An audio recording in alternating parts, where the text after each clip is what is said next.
Hello everyone. तो आप सभी का स्वागत है फिर से एक नए वीडियो में। तो आज की इस वीडियो में हम बात करने वाले हैं लॉगरिथम फंक्शंस के ऊपर, लॉगरिथमिक फंक्शंस के ऊपर। तो यहाँ पर हम y is equal to log a x हमारे पास एक फंक्शन है, ये हमारा लॉगरिथमिक फंक्शन है। इसके ऊपर हम दो चीज़ें यहाँ पर डिस्कस करेंगे। पहली चीज़ क्या है, इसका कर्व हमारे पास किस तरह से आता है, और दूसरी चीज़ हमारे पास जो हम इसका कर्व प्लॉट करते हैं तो हमारे पास तीन रिजल्ट्स आते हैं यहाँ पर। पहला जो x होता है हमारे पास, ये हमारा पॉजिटिव होता है, और जो लॉगरिथम का बेस होता है, ये जो a लिखा हुआ है, a हमारा पॉजिटिव होता है और ये 1 के बराबर नहीं हो सकता।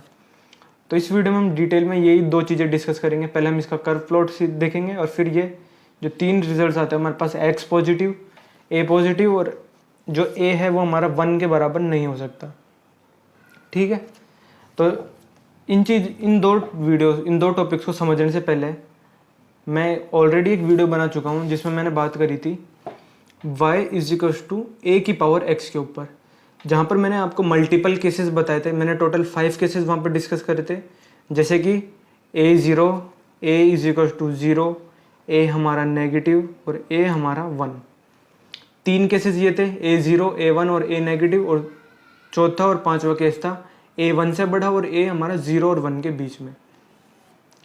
तो ये 5 केसेस मैंने डिस्कस करे थे y is equal to a की पावर x फंक्शन के। इस वीडियो का लिंक आपको डिस्क्रिप्शन में मिल जाएगा, वहाँ से आप ये वीडियो देख सकते हैं। तो आज की इस वीडियो में हम क्या करेंगे, देखो इस वाले वीडियो का कंसेप्ट है, उसी को यूज़ करते हुए हम y is equal to log a x का कर्व प्लॉट करेंगे, और ये तीनों रिजल्ट्स हम यहाँ पर देखेंगे। ठीक है, तो जो उस वीडियो के बेसिक्स थे वो मैं यहाँ पर आपको कुछ बता देता हूँ। इन 3 केसेस को आप हटा दीजिए अभी, बाकी के इन 2 केसेस के ऊपर ही फोकस कीजिए। y is equal to a की पावर x है हमारे पास, तो जब a हमारा 1 से बड़ा होता है तो हमारे पास जो कर्व होता है वो कुछ इस तरह से बनता है। यहाँ से हमारा ये इंक्रीजिंग कर्व बनता है हमारे पास। ठीक है, जब a हमारा 1 से बड़ा होता है y is equal to a की पावर x में, तो ये हमारा कर्व हो गया y is equal to a की पावर x, a हमारा 1 से बड़ा है। लेकिन जब a की जो वैल्यू होती है वो हमारी 0 और 1 के बीच में होती है, तब हमारा जो कर्व बनता है इस वाली इक्वेशन का वो कुछ इस तरह से बनता है। ये डिक्रीजिंग कर्व हमारे पास बनता है, देखो यहाँ पर वैल्यू ये कम होती चली जा रही है। ठीक है, तो ये हमारा कर्व हो गया y is equal to a की पावर x का, और a जो है हमारा वो 0 और 1 के बीच में है। तो इन दो कर्व को आप ध्यान रखें। ठीक है, इन दो कर्व्स को यूज़ करते हुए हम लॉगरिथमिक फंक्शन आज यहाँ पर डिस्कस करेंगे। पहला केस क्या है, a अगर हमारा 1 से बड़ा है तो हमारा इंक्रीजिंग कर्व बनेगा इस तरह से, और अगर a हमारा 0 और 1 के बीच में तो हमारा ये डिक्रीजिंग कर्व हमारे पास यहाँ पर बनेगा। ठीक है, तो ये दो हमारे इंपॉर्टेंट कंसेप्ट थे। अब हम यहाँ पर समझते हैं लॉगरिथमिक फंक्शंस को। ठीक है, तो पहले मैं थोड़े से बेसिक्स बता देता हूँ आपको लॉगरिथम के। तो y is equal to log a n है। सपोज मैं x को भी n से रिप्लेस कर देता हूँ।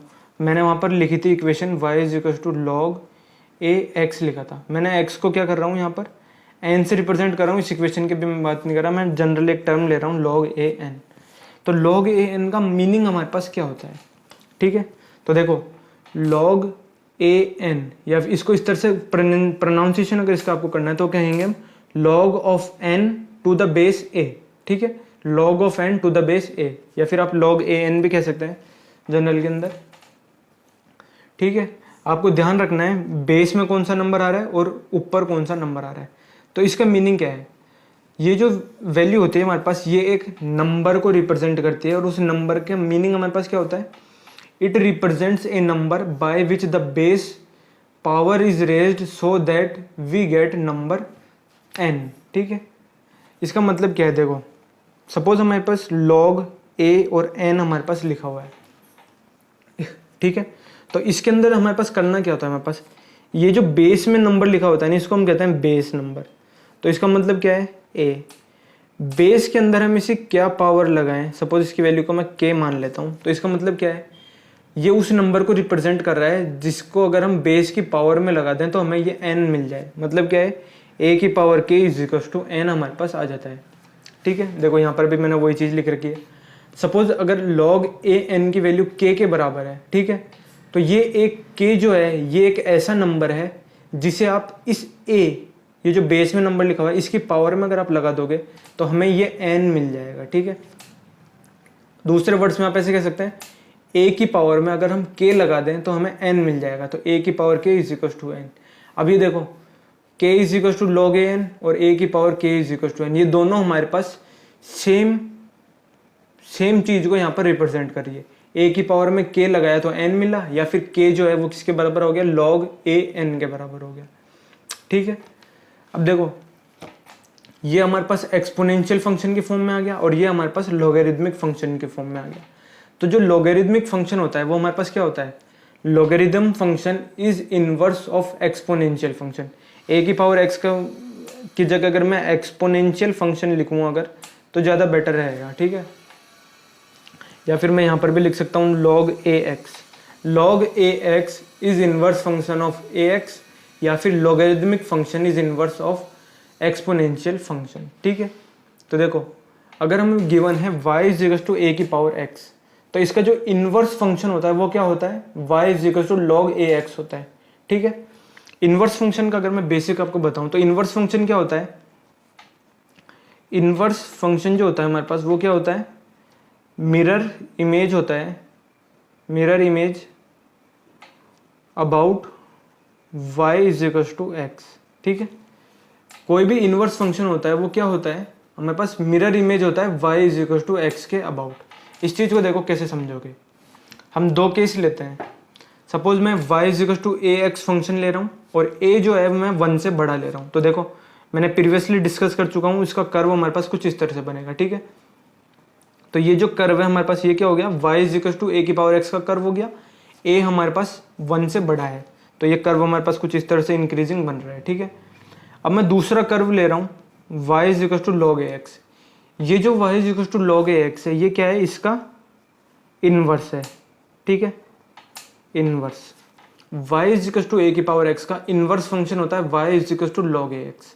इसका मीनिंग क्या है, देखो मैंने y is equal to x की लाइन बनाई। ठीक है, अब इस लाइन के अबाउट ये वाला जो कर्व है ना y is equal to a x, इसका मैं मिरर इमेज अगर ले लूँ इस कर्व का y is equal to a की पावर x का, इसका अगर मैं मिरर इमेज ले लूँ y is equal to x का, मतलब क्या करो आप इसको आप एक मिरर की तरह ट्रीट करो। ठीक है, ये सपोज एक मिरर है, यहाँ पर मैं इस तरह से बना देता हूँ।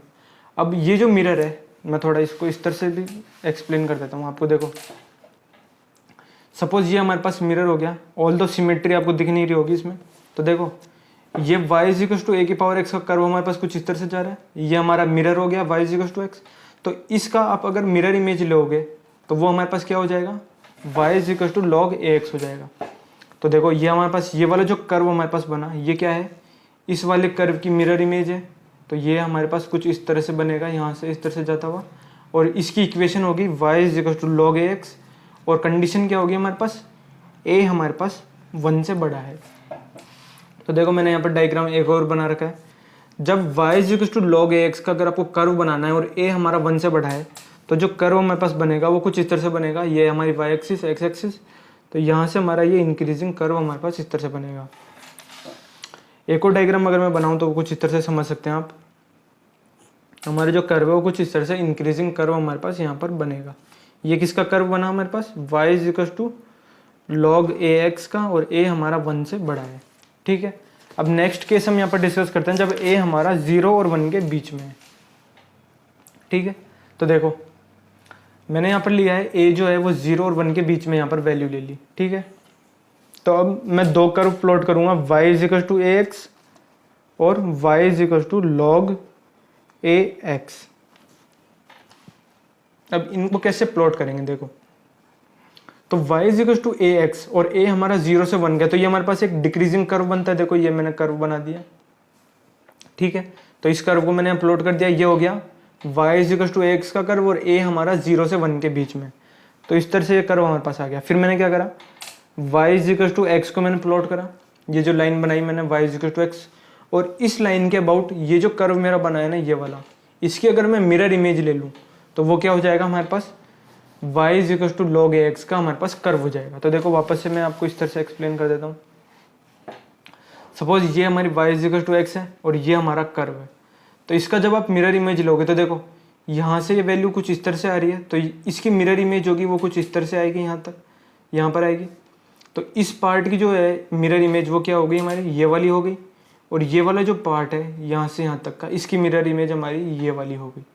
तो जो ये वाला हमारा कर्व बना है, देखो ये जो कर्व बना है ना हमारा यहाँ से लेके यहाँ तक, ये क्या हो गया हमारे पास y is equal to log a x, और a हमारा 0 से 1 के बीच में है। ठीक है, तो इसे मैं एक बार दोबारा यहाँ पर बना देता हूँ। तो जो y is equal to log a x का कर्व होता है वो हमारे पास अगर 0 से 1 के बीच में a की वैल्यू है तो वो कर्व हमारे पास कुछ इस तरह से बनेगा। ठीक है, और फिर देखो अब यहाँ पर आप दोनों कर्व के अंदर आप देख सकते हो x हमारा पॉजिटिव है। देखो ये हमारा x एक्सिस है, तो देखो x हमारा हमेशा पॉजिटिव है। x मतलब ये जो कर्व है ये हमारे पास y एक्सिस से इस तरफ नहीं आ रहा, मतलब x की वैल्यू हमेशा देखो राइट हैंड साइड के अंदर ही है, तो x हमारा यहाँ पर पॉजिटिव है। और प्रीवियस केस के अंदर भी आप यहाँ पर देख सकते हो जो हमारा कर्व बन रहा था वो हमारे पास देखो इस तरह से बन रहा था, इंक्रीजिंग कर्व बन रहा था हमारे पास। इसके अंदर भी देखो ये हमारी x एक्सिस है, तो x की वैल्यू हमारे पास ओरिजिन से राइट हैंड साइड में हमेशा पॉजिटिव होती है। तो देखो x एक्सिस हमारे पास हमेशा के लिए पॉजिटिव ही है, तो क्योंकि इस तरफ बन रहा है कर्व, तो हमारे पास जो x है वो हमेशा पॉजिटिव है। तो ये जो हमारा पहला रिजल्ट है ये हमारे पास आ गया, x पॉजिटिव है और हमने कर्व भी प्लॉट कर लिया। देखो मैं एक बार वापस आपको कर्व प्लॉट करके बता देता हूँ। कर्व हमारे पास इस तरह से बनेगा log ax का, जब हमारे पास a 1 से बड़ा है, और जो कर्व हमारे पास बनेगा वो कुछ इस तरह से बनेगा डिक्रीजिंग, जब हमारे पास a जो है वो 1 से 0 के बीच में है। ये दोनों ही y is equal to log ax के कर्व है हमारे पास। ठीक है, अब हम समझते हैं जो हमने वैल्यूज ली है वो हमने अभी तक क्या लिया है। देखो a हमने लिया है 1 से बड़ा और a हमने लिया है 1 और 0 के बीच में। ठीक है, अब जो रियल एक्सिस है, रियल एक्सिस पे तो सारे नंबर्स होते हैं, तो हमारे पास a की बची कौन कौन सी वैल्यू। देखो a की हमने नेगेटिव वैल्यू नहीं ली, a की वैल्यू हमने 0 नहीं ली और 1 नहीं ली। ठीक है, 1 से बड़ी सारी वैल्यूज ले ली, 0 और 1 के बीच में ले ली, फिर 0 से छोटी वैल्यूज हमने नहीं ली, 1 नहीं लिया और 0 नहीं लिया। तो ये जो तीनों वैल्यूज है ना, ये तीनों वैल्यूज जो a की हमारे पास आती है, जो लॉगरिथम का बेस होता है, वो इन तीनों में से कोई हम वैल्यू नहीं ले सकते। तो इस चीज़ को हम समझते हैं अब हम ऐसा क्यों करते हैं। देखो लॉगरिथम के अंदर जो log ax है, इसमें a की जो वैल्यू है वो हम 0, 1 या नेगेटिव नहीं ले सकते। क्यों नहीं ले सकते, क्योंकि देखो एग्जाम्पल से मैं समझाता हूँ। सपोज आप a की वैल्यू को 1 ले लो। ठीक है, मैंने a की वैल्यू को 1 ले लिया। ठीक है, तो देखो y is equal to log ax हमारी इक्वेशन होती है, इसको मैं y के बराबर लिख देता हूँ। ठीक है, यहाँ पे a की जगह 1 पुट कर दो, तो मैंने क्या करा y is equal to log 1x मैंने यहाँ पर पुट कर दिया। ठीक है, अब इसका मीनिंग क्या हो गया, 1 की पावर में अगर हम y लगाएं तो हमें x मिलेगा। ठीक है, ये सेम चीज़ को ही रिप्रेजेंट कर रहा है। अब देखो 1 की पावर में y लगाया x आ गया। 1 की पावर में आप कुछ भी लगाओ, ठीक है, वो हमेशा आपके पास क्या रहेगा, 1 ही आंसर देगा। तो देखो x की वैल्यू हमेशा क्या आ गई 1, तो हमारे पास ये जो इक्वेशन थी y is equal to log 1x, ये सोल्व होकर हमारे पास क्या हो गई, x इज इक्वल टू 1 के बराबर आ गई। अब जो x इज इक्वल टू 1 है, इसका अगर आप कर्व प्लॉट करोगे तो देखो x इज इक्वल टू 1 कुछ इस तरह की हमारे पास स्ट्रेट लाइन बनेगी एक हमारे पास। ठीक है, अब देखो x is equal to 1 not a function. ठीक है, ये चीज़ समझो। यहाँ पर जो हम y is equal to log ax ले रहे हैं, ये हम एक फंक्शन यहाँ पर ले रहे हैं, लेकिन जब हम a की वैल्यू 1 ले रहे हैं तो ये हमारे पास एक फंक्शन की तरह हमारे पास वैल्यू इसकी नहीं आ रही है। क्यों, क्योंकि फंक्शन की डेफिनेशन क्या होनी चाहिए, एक यूनिक x के ऊपर एक यूनिक y की वैल्यू हमारे पास आनी चाहिए। मतलब हर x की वैल्यू पे एक यूनिक y हमें मिलना चाहिए। पर x की वैल्यू यहाँ पर अगर आप 1 पुट करो, मतलब x की वैल्यू आप हमेशा के लिए 1 आ रही है, y की वैल्यू आप यहाँ पर कुछ भी लो, y की आप वैल्यू यहाँ पर कुछ भी लो, x की वैल्यू हमेशा 1 आ रही है। जैसे मैं एग्जांपल लूँ, देखो 1,1 भी यहाँ पर लाई कर रहा है और 1,1,-1 भी यहाँ पर लाई कर रहा है। तो x की वैल्यू तो हमें 1 ही है, लेकिन y की जो वैल्यू है वो हमें पास डिफरेंट आ रही है, 1 भी आ रही है, 0 भी आ रही है, -1 भी आ रही है। मतलब इस पे जितनी भी y की वैल्यूज़ है, सारी रियल वैल्यूज़ के लिए ये हमारे पास x की वैल्यू 1 आ रही है। तो ये हमारे पास एक फंक्शन नहीं है, इस वजह से हम a को 1 नहीं ले सकते। सेम रीजन 0 का है और सेम रीजन a की, मतलब a की पावर नेगेटिव का थोड़ा डिफरेंट रीजन है। तो अगर आप जो y is equal to a की पावर x का जो मैंने एक्सप्लेनेशन करा था उस कर्व में, अगर उसे आप देखेंगे तो ये वाला केस आपको समझ में आ जाएगा। ठीक है, तो एक बार वापस देखें, तो जो log ax है उसको एक फंक्शन बनाने के लिए हम क्या करते हैं, a की वैल्यू नेगेटिव नहीं लेते, a की वैल्यू हम 0 नहीं लेते और 1 भी नहीं लेते, ठीक है। और जो दो केस हमारे बचे, जो हमारे थे, a हमारा 0 1 से बड़ा और 0 और 1 के बीच में, वो हमने डिस्कस कर लिया, ठीक है। फिर फाइनली अगर आप यहाँ पर देखें तो देखो a जो है वो हमारा पॉजिटिव होना चाहिए, a हमारा 1 नहीं होना चाहिए। और जो y equal to log ax का कर्व होता है वो हमारे पास अगर a 0 और 1 के बीच में है तो कुछ इस तरह से बनेगा, और a अगर 1 से बड़ा है तो वो इस तरह से बनेगा। तो यहाँ पर हमने 3 चीज़ें डिस्कस करी। पहले हमने क्या करा, ये जो कर्व प्लॉट है, ये दोनों के कर्व प्लॉट हमने देख लिए y equal to log ax के। और फिर हमने जो रिजल्ट्स थे 3 हमारे पास, a हमारा पॉजिटिव होना चाहिए और a हमारा जो है वो 1 नहीं होना चाहिए, और a हमारा x जो है वो हमारा, वो भी हमारा पॉजिटिव होना चाहिए, ठीक है। तो ये वैल्यूज़ हमारे पास आ गई है। तो आज की इस वीडियो में इतना ही, तो मिलते हैं अगले वीडियो पे। और लॉगरिथम से रिलेटेड मैं और भी वीडियोस अपलोड कर चुका हूँ, उन्हें भी आप देख सकते हैं। और मैं मैथमेटिक्स से रिलेटेड और भी बहुत सारे वीडियोस अपलोड कर चुका हूँ, जिनकी आपको डिस्क्रिप्शन में प्लेलिस्ट मिल जाएगी, वहाँ जाकर आप वो सारे वीडियोस देख सकते हैं। तो अगर आपको ये वीडियो अच्छा लगा तो चैनल को ज़रूर सब्सक्राइब करें। So thank you very much for watching.